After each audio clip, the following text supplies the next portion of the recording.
A Plaguelands Media production. Hey everyone, this is Hugh from Plaguelands Media bringing you another book review today, so cheers.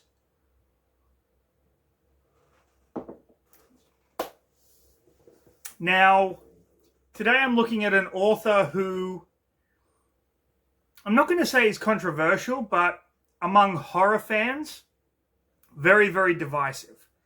And that is Dean Koontz.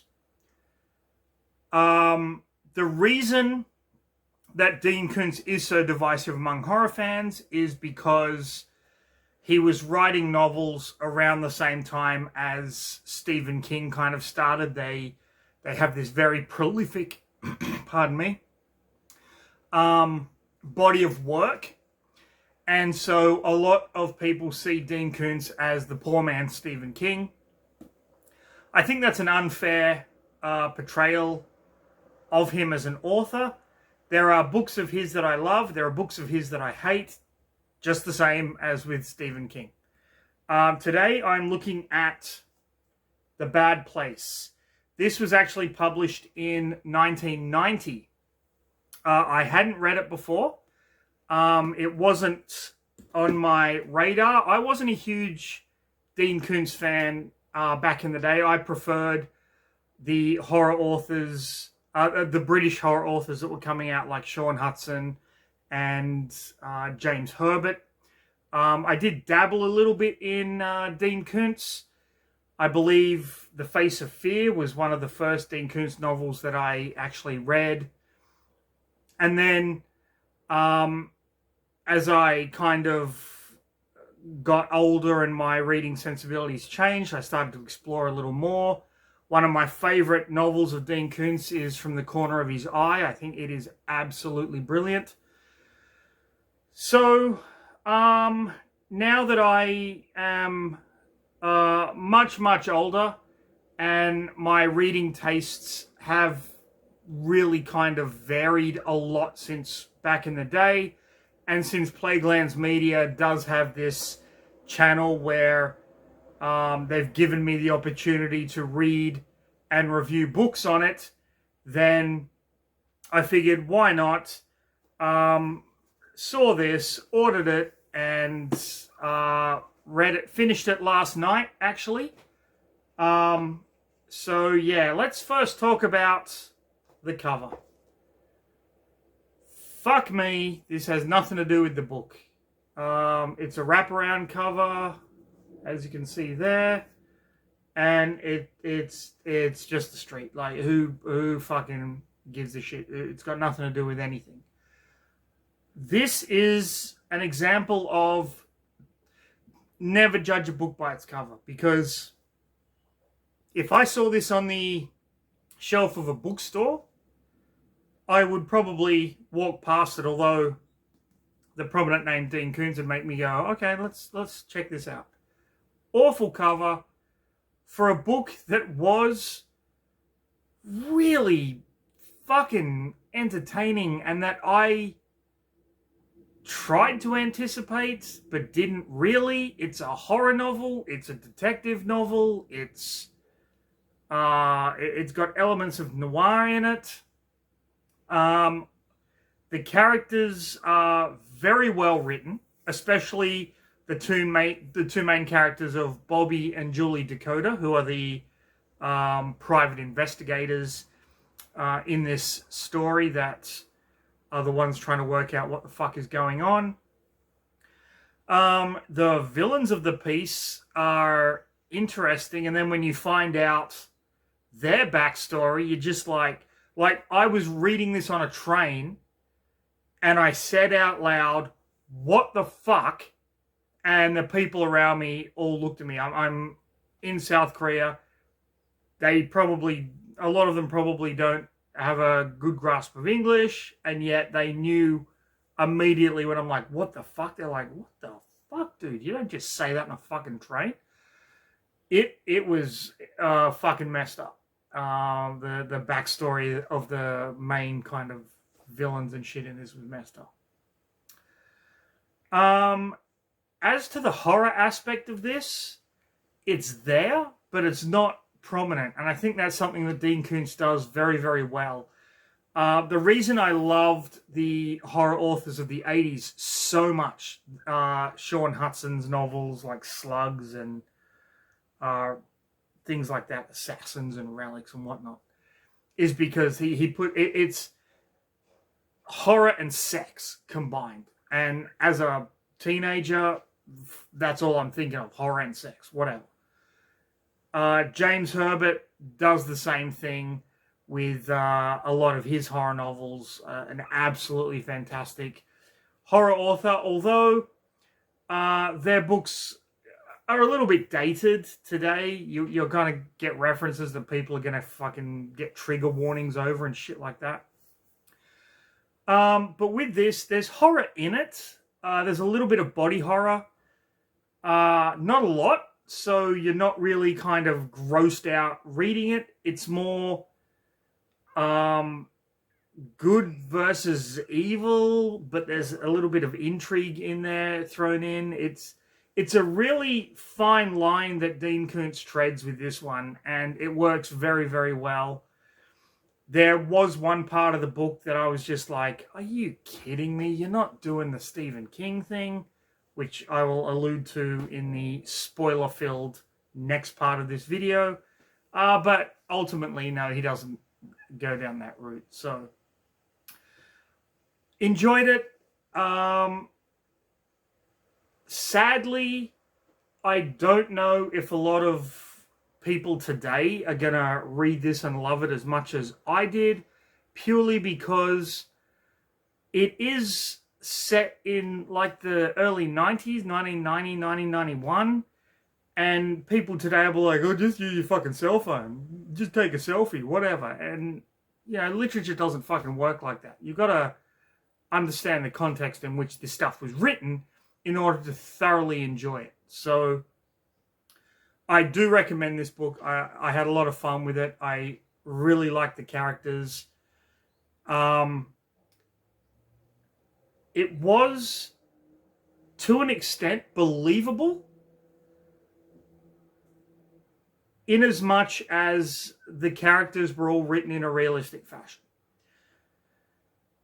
The issue I do have with Dean Koontz's writing, it's not a deal breaker by any stretch of the imagination, so please don't think that I'm like nitpicking for the sake of nitpicking, is he knows how to tell a story, but then sometimes he'll go off on this tangent of detail. And you just don't need that. For example, a character is walking into the front yard of a house, and then he will go into exactly which type of plants and flowers and trees are there and how big they are and how many times it seems that they've been watered and whatnot. And you're just like, I really don't fucking need to know all of this pedantic shit because it's got nothing to do with the story. It's those little details that they draw you out, but they're few and far between in this, that it doesn't really matter all that much. So I'm just going to get straight in to a spoiler-filled review of The Bad Place. So if you don't want to know what happens and you want to go and read this on your own, then by all means, stop the video and just go check out one of our other videos. They're all fucking awesome. But if you want to know what happens because you couldn't be bothered reading it, then stick around for the next episode of... Read a fucking book. Read a fucking book. Read a fucking book. People. Alright, let's get into it. Now, the whole premise of this book, I'm not going to hold it up the entire time. Fuck that. The whole premise of The Bad Place revolves around this character called Frank Pollard. Frank Pollard wakes up in an alley. No idea how he got there. He's got a ton of money with him. And someone is chasing him. Whoever's chasing him can create like blue flame from his hands, can disintegrate shit. And straight away we're getting into this supernatural element of the story. Frank manages to get away. He's moving from motel to motel. And every time he goes to sleep, he wakes up and something's different. It's almost like he's teleported or some shit in his sleep. We then cut to our main characters, Bobby Dakota and Julie Dakota, who run a private investigation firm. They mainly look after large corporations, and they're in the middle of a job that goes wrong, and Bobby almost dies because the person who is ripping off this corporation realizes what's going on and has hired men to kind of kill the private investigators. Julie naturally freaks out about this, but Bobby is like, fucking shit happens, man. It's all good. Don't worry. We're all good. Julie has a brother who has Down syndrome, and he's living in a home, and Bobby and Julie go and visit him. He's not stupid by any stretch of the imagination. He's just different. He's just kind of wired a bit differently. Ultimately, Frank goes to Bobby and Julie to find out exactly who he is, because he has amnesia, and they listen to his story along with a couple of other people that work in the detective agency, and they decide to take his case because he has woken up and there is blood on his shirt and he has no idea where it came from or what is going on. That is ultimately the story, is Bobby and Julie trying to work out who Frank actually is. Now, the person who is trying to kill Frank is his brother, this guy by the name of Candy Pollard. And Frank is one of 4 siblings. There is Frank, there is Candy, there is Violet, and Verbena. They are twins.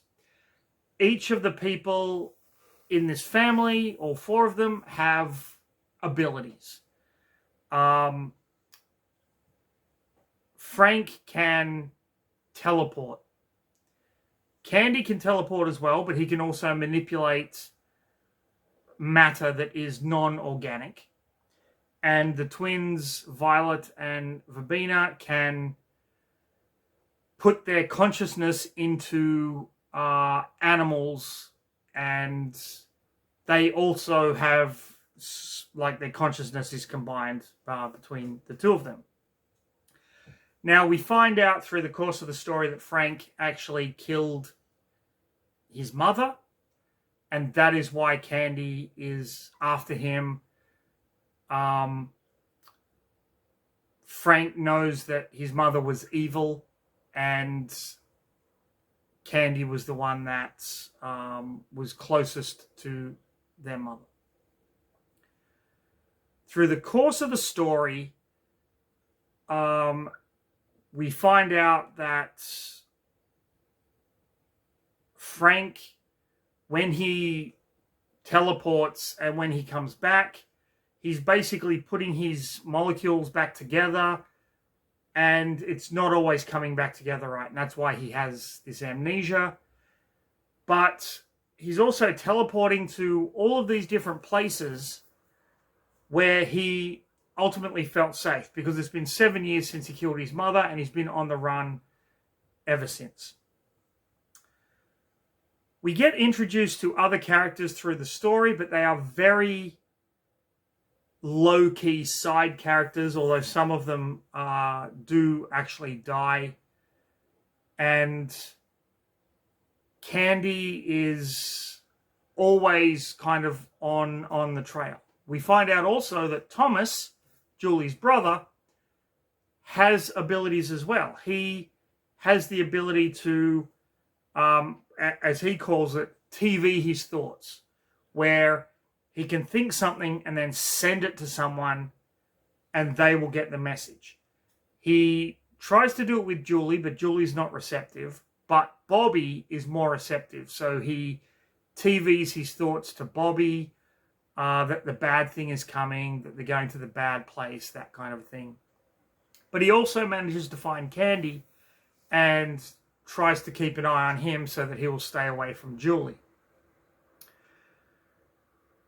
All of this culminates in Candy backtracking through Thomas and ultimately killing Thomas and Thomas's roommate, Derek. Like, he backtracks and starts hunting them down through Thomas's messages and Frank's teleportation. Now, at one point, Frank and Bobby teleport to all these different places, and it's really quick. Like, they don't stay there very long. But there's one point where Frank teleports to an alien planet that has giant cockroaches that poop red diamonds and leaves Bobby there. And then Bobby sees a UFO, and that's the point where I'm like, don't do the Stephen King shit where it's fucking aliens. But then he comes back and gets him, and it's like the only time that's really a factor in the story. We find out that Frank has been seeing this doctor, the doctor that actually was there to help with the birth of all of the children. And this is where Candy tracks them down to. And the doctor ultimately reveals that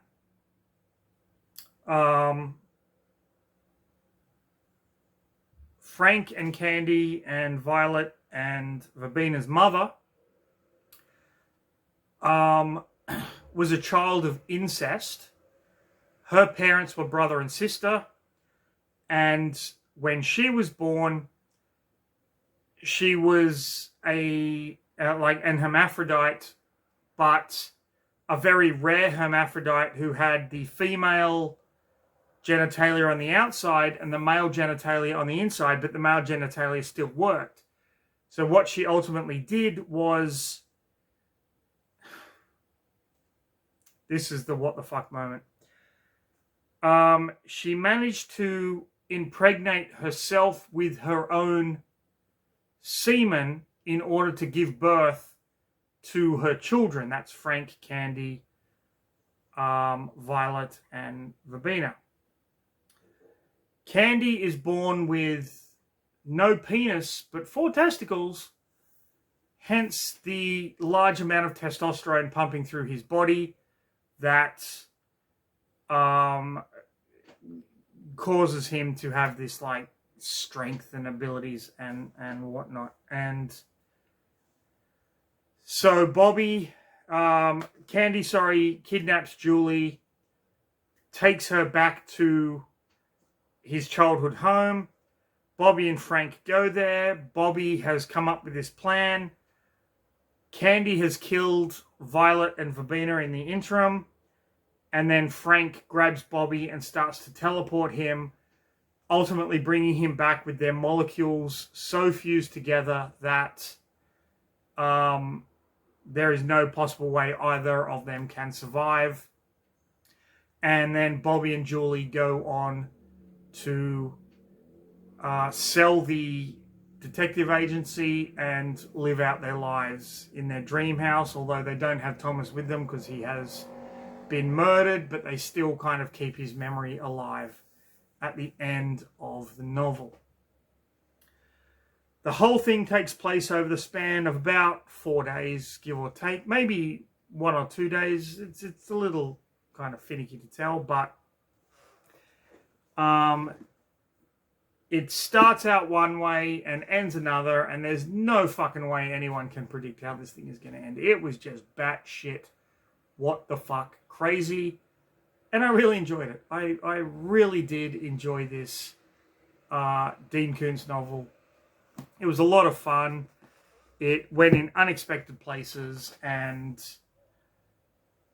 yeah, it just goes to show you that when you read these older horror novels, they are really quite fascinating in that you never quite know where they're going to go. I mean, you pick up an older Stephen King novel, or Richard Lehman, Sean Hudson, James Herbert, authors that I've talked about quite a bit on this channel, they are never going to end up where you expect them to end up, and that is the beauty part of the horror novel. Now, granted, I've only started getting into later horror authors simply because for a time I just stopped reading horror. I'm looking at kind of the books on my shelf now, and I've got some Bentley Little, some Paul Tremblay, Nick Cutter. Joe Hill is definitely one to go and read. His first novel, The Heart-Shaped Box, an absolute powerhouse of a fucking horror novel, and made all the better for knowing that it was written by Stephen King's son, who didn't want to use the King name to get his career started. So he stuck with Joe Hill, and he's writing some fantastic horror novels. Nick Cutter, amazing horror author. So, modern stuff. I mean, I've even got who wrote this? Let me just hold on. I've got piles of books on the table, people, that I really need to kind of get through. A.G. MacDonald with Red River and Blackwood. Books that have come to my attention that I want to read, that I want to review. But every so often, you just got to go back to the classics. You got to go back to the time in your life where horror novels were just safe, where fantasy novels were just safe, where it was just pure escapism. I could sit in my bedroom on a Saturday and just kind of read through a book and just enjoy it for what it was. And that's what this reminded me of. That's exactly what The Bad Place did for me. It was just sitting there, tuning out life and enjoying the fucking ride. The number of times I almost missed my train station stop on the way home from work because I was so engrossed in this. And it was like reading it, and then I look up and like, oh shit, this is me. I couldn't tell you how many times that happened last week. So, hope you enjoyed the video. If you did, like, subscribe, leave a comment, do all of that good stuff. We are so close. 497 subscribers last count. Hit that 500 mark. The most offensive book I have in my collection is getting read and reviewed. And I know for a fact my Plaguelands Media buddies are fucking dying for this one. So, yeah, cheers everyone. Stay safe. Have a fantastic rest of your day. We have Chuseok coming up. That's Korean Thanksgiving. Monday, Tuesday, Wednesday of next week. So I just want to shout out to all of you Plaguelandians. Thank you very much for the support that you have shown the channel.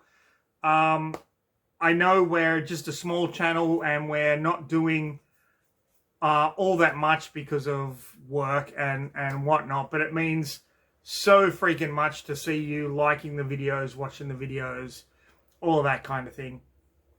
But please do me a huge favor and just go out there at your leisure, of course, and read a fucking book, people.